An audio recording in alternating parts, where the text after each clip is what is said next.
বাংলার ওপরে চলে আসতে পারে ঘূর্ণিঝড়, এমনই কিন্তু পূর্বাভাস উঠে আসছে নতুন আপডেটে। ভয়ঙ্কর পরিস্থিতি হতে পারে বাংলার ওপরে।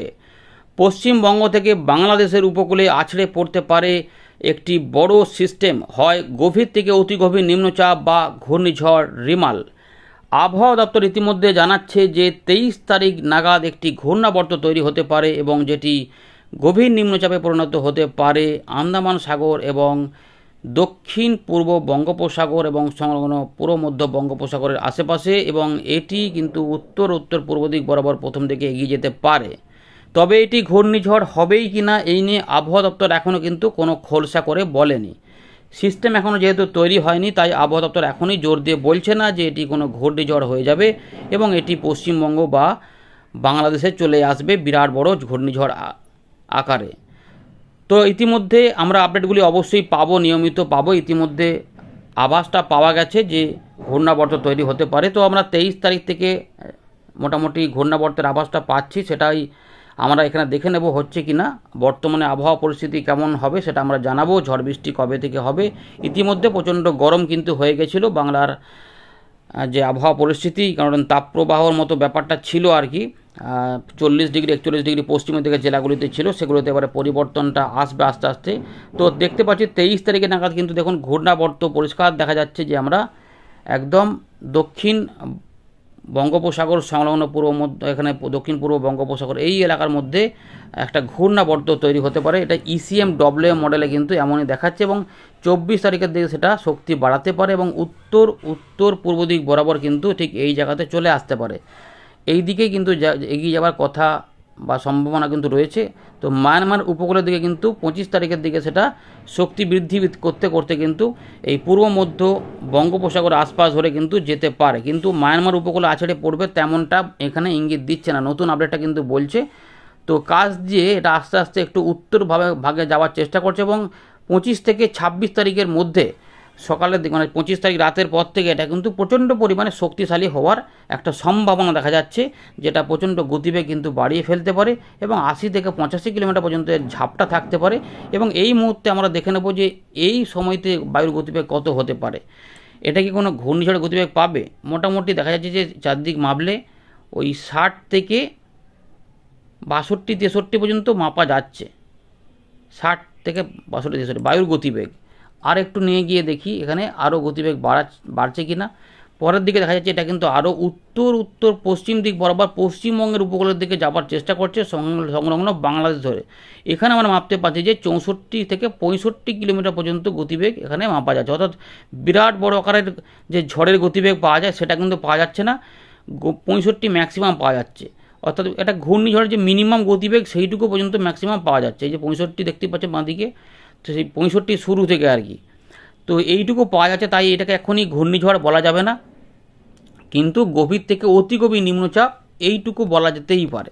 তো এইভাবে কিন্তু এটা ECMWM মডেল বলছে এটা এগিয়ে এসে 26 তারিখে 25 থেকে 26 তারিখের দিকে এর ল্যান্ডফল প্রক্রিয়া হয়তো মানে শুরু হতে পারে এবং ঝড় বৃষ্টি নিয়ে আমাদের চট্টগ্রাম, বরিশাল এবং সুন্দরবনের উপর দিয়ে এটা কলকাতার বা 24 পরগনা এদিক দিয়ে কিন্তু এটা চলে যাওয়ার একটা সম্ভাবনা দেখা যাচ্ছে, যেটা উত্তর ভাগে দেখুন সোজাসুজি সেই আমফান যেমন উঠে গেছিলো ঠিক ওই রকমভাবে উঠে যাওয়ার একটা সোজাসুজি যাওয়ার একটা প্রবণতা দেখাচ্ছে এবং এতে প্রচুর পরিমাণে কিন্তু বৃষ্টিপাতেরও ইঙ্গিত রয়েছে। ভারী থেকে অতি ভারী ভয়ঙ্কর বৃষ্টিপাত কিন্তু যদি হয়, তো ইতিমধ্যে এটাই হয়ে যাবে এখনই নিশ্চয়তা দিয়ে বলা যাচ্ছে না, কিন্তু ইঙ্গিত পাওয়া যাচ্ছে যে ভারী অতি ভারী বৃষ্টিপাত সঙ্গে প্রবল ঝড় নিয়ে এটা দক্ষিণবঙ্গ সহ বাংলাদেশ এবং উত্তরবঙ্গে এর প্রভাব ফেলে দিতে পারে, অথবা এটা মায়ানমার এবং বাংলাদেশ উপকূলের দিকেও চলে যেতে পারে, অথবা এটা উড়িষ্যার দিকেও যেতে পারে, কারণ এটা উত্তর পশ্চিম দিকে বাঁকার চেষ্টা করছে। এমন হতে পারে যে এটা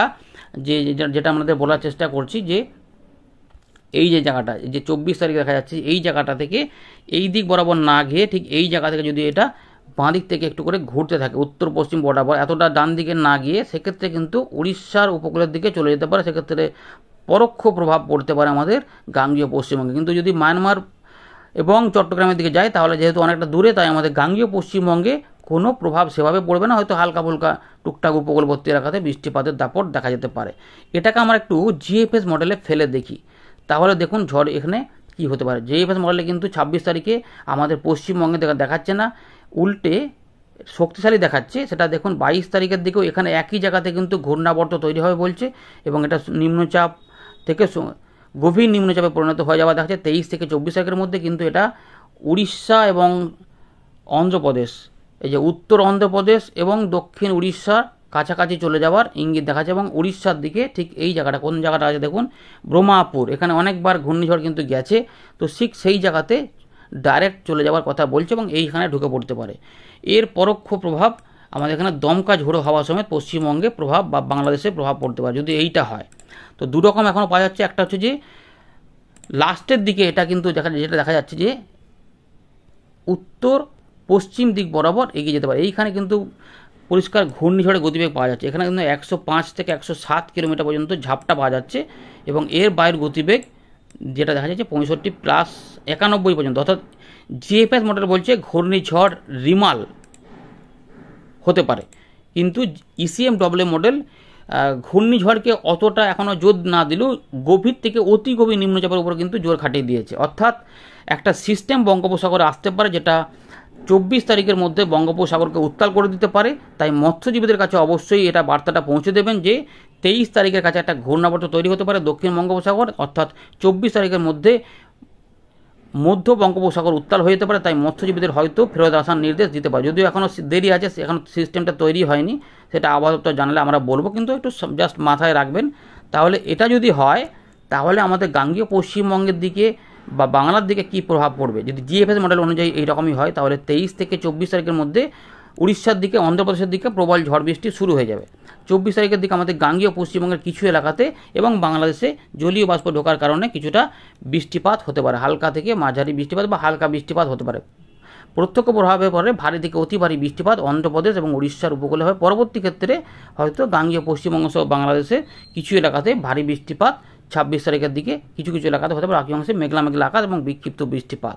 এইটা কিন্তু রয়েছে ঘূর্ণিঝড় নিয়ে বড় খবর এখনও পর্যন্ত যেটুকু পাওয়া যাচ্ছে আমাদের বলে দিলাম। এবারে আমরা দেখে নেব যে বর্তমান আবহাওয়া পরিস্থিতি কোন দিকে যাচ্ছে, এই মুহূর্তে তাপমাত্রার কী অবস্থা হতে চলেছে। পশ্চিমের দিকে আবহাওয়া পরিস্থিতি, পশ্চিমের দিকে ভারতের অত্যন্ত খারাপ, 46 ডিগ্রি পর্যন্ত দিল্লি হয়ে দেখুন প্রচণ্ড গরমের দিকে ধাওয়া করছে। কিন্তু যেহেতু জলো হাওয়া এখানে ঢুকছে, তাই মাঝে মাঝে মেঘলা আকাশ তৈরি হয়ে যাচ্ছে, তাই পশ্চিমের দিকে জেলাগুলিতে তাপমাত্রা বেশি থাকবে এবং সেখানে গরমটা বেশি থাকবে। আমরা দেখতে পাচ্ছি যে কিছু এলাকাতে কিন্তু এই যে 36, 37, 38 দেখাচ্ছে, তার মানে একটু ভালো দিয়ে, তার মানে একটু মেঘলা মেঘলা সকালের দিকে যেহেতু করেছিল, ফলে কিছু অংশে তাপমাত্রা একটু কম দেখাচ্ছে, তার মানে একটু গুমোটটা কম থাকবে। আর 19 তারিখের দিকেও গরমটা ভালো থাকবে। এদিকে তো আরও অবস্থা খারাপ, 46 দেখুন কানপুরের দিকে, এলাহাবাদের দিকে 47 ডিগ্রি পর্যন্ত শো করছে। অর্থাৎ ভয়ঙ্কর পরিস্থিতি উত্তর পশ্চিম ভারত এবং মধ্য ভারতের দিকে হতে চলেছে, অর্থাৎ তীব্র তাপপ্রবাহ। আমাদের 20 তারিখ পর্যন্ত কিন্তু দেখা যাচ্ছে যে ওরে বাবা আরও কিন্তু গরম। দেখুন 48 ডিগ্রি পর্যন্ত যা চিত্র দেখায় বোঝা যাচ্ছে যে এলাহাবাদ থেকে কানপুর হয়ে দিল্লি কাজ পর্যন্ত 47 থেকে 48 ডিগ্রি পর্যন্ত তাপমাত্রা দেখা যায়, অর্থাৎ প্রচণ্ড গরম।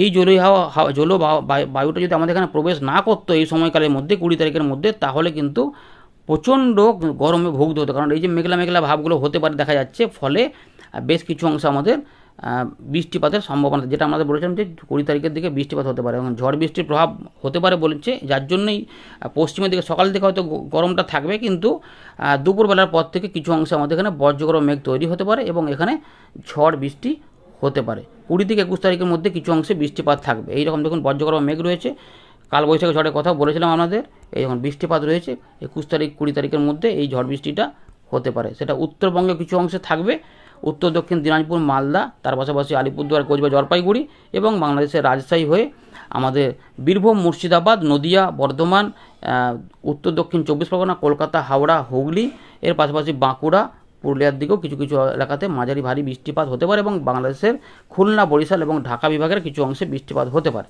এটা কিন্তু 20 তারিখের দিকে এই দুর্যোগপূর্ণ আবহাওয়া দু এক জায়গাতে কিন্তু মাঝারি থেকে ভারী বৃষ্টিপাতও হতে পারে, যেটা মেদিনীপুর বা এদিকেও চলে আসতে পারে। তো জোরালো বৃষ্টিপাত একবার দুবার ঘন্টা দেড়েকের মধ্যে পাওয়া যেতে পারে। আর 21 তারিখের মধ্যে বৃষ্টিপাতটা পশ্চিমের দিকে জেলা থেকে থাকবে, ফলে পুরুলিয়া, পশ্চিম বর্ধমান, বাঁকুড়া, এখানে বীরভূম, মুর্শিদাবাদ, নদিয়া, বর্ধমান, কলকাতা, হাওড়া এবং ঝাড়গ্রাম, মেদিনীপুরের দিকেও থাকবে, কিছু কিছু অংশে কম বেশি থাকবে, একটু অদল বদল হবে। তো নদিয়া, মুর্শিদাবাদে, রাজশাহী এবং মেহেরপুর, এই যে ঝিনাইদহ, করচাঁদপুর, এগুলোতেও কিন্তু হতে পারে। ঢাকার দিকেও আশেপাশে বৃষ্টিপাত হয়ে গেলো। ময়মনসিংহ, সিলেট এবং রংপুর দেখা যাচ্ছে, এবং তার পাশাপাশি চট্টগ্রাম হয়ে এটা ত্রিপুরার দিকেও বৃষ্টিপাত ঘটাতে পারে, আসামের দিকেও কিছুটা হতে পারে, চট্টগ্রাম, বরিশালের দিকেও হতে পারে, এই সম্ভাবনা কিন্তু থাকছে। এর পাশাপাশি যেটা আপনাদের বলবো যে উত্তরবঙ্গেও কিন্তু এই সময়কালের মধ্যে 19 থেকে 20 তারিখের মধ্যে ভারী বৃষ্টিপাত হতে পারে। 18 তারিখ রাতে কি কোনো বৃষ্টিপাত হবে? উত্তরবঙ্গে কিছুটা মাঝারি ভারী বৃষ্টিপাত হবে। আর 18 তারিখ রাত থেকে উত্তর পূর্ব ভারত এবং আসাম, মেঘালয়ে বৃষ্টিপাত থাকবে, এবং বাংলাদেশের এবং ত্রিপুরা পূর্ব দিকে এবং ত্রিপুরা, চট্টগ্রামের আশেপাশে কিছুটা বৃষ্টিপাত কিন্তু থাকবে।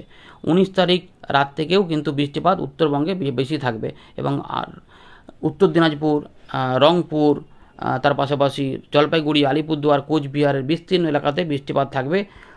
এখানে রবিবার রাত থেকে সোমবারের মধ্যে 20 তারিখের মধ্যে দেখুন বৃষ্টিপাত কিন্তু রয়েছে। এর পাশাপাশি ঢাকা এবং ময়মনসিংহ, সিলেট, তার পাশাপাশি ত্রিপুরার দিকে বৃষ্টিপাত কিন্তু থাকবে 20 তারিখ সকাল পর্যন্ত, ওই দিকে কিছুটা থাকবে উত্তর ভাগ পর্যন্ত। আর দুপুরবেলা পর থেকে আমাদের গাঙ্গেয় পশ্চিমবঙ্গে এবং বাংলাদেশের দক্ষিণ ভাগগুলোতে বৃষ্টিপাত কিন্তু বেড়ে যাবে, ঝড় বৃষ্টি হতে পারে। এই আপাতত খবর রয়েছে, জানিয়ে দিলাম। পরের আপডেটে কোনো পরিবর্তন হলে জানাবো। ধন্যবাদ।